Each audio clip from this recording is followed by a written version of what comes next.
যুদ্ধবিরতি প্রত্যাখ্যান করলেন ইরানের পার্লামেন্ট স্পিকার কালিবাফ।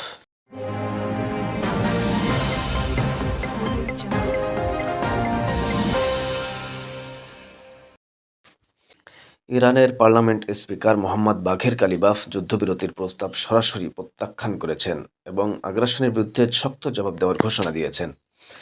মঙ্গলবার নিজের এক্স অ্যাকাউন্টে দেওয়া এক বার্তায় তিনি বলেন, ইরান কোনো যুদ্ধবিরতি চায় না, বরং আগ্রাসীদের এমন জবাব দেওয়া হবে যাতে তারা ভবিষ্যতে ইরানের বিরুদ্ধে আক্রমণের কথা ভাবতেও না পারে।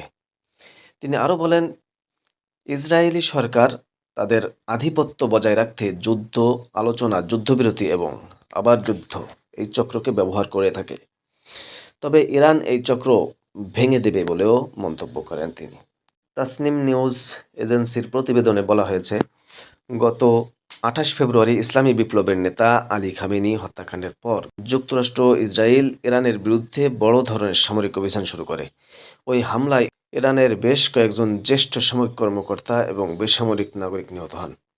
পরবর্তীতে ইরানের বিভিন্ন সামরিক ও বেসামরিক স্থাপনায় ব্যাপক বিমান হামলা চালানো হয়, যার ফলে ব্যাপক হতাহত ও অবকাঠামোর ক্ষয়ক্ষতির ঘটনা ঘটে।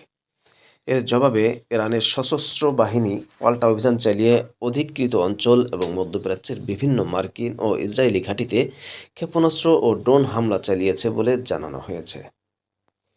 দর্শক, এতক্ষণ সঙ্গে ছিলাম আল আমিন, এনবিএ টাইমস, ঢাকা।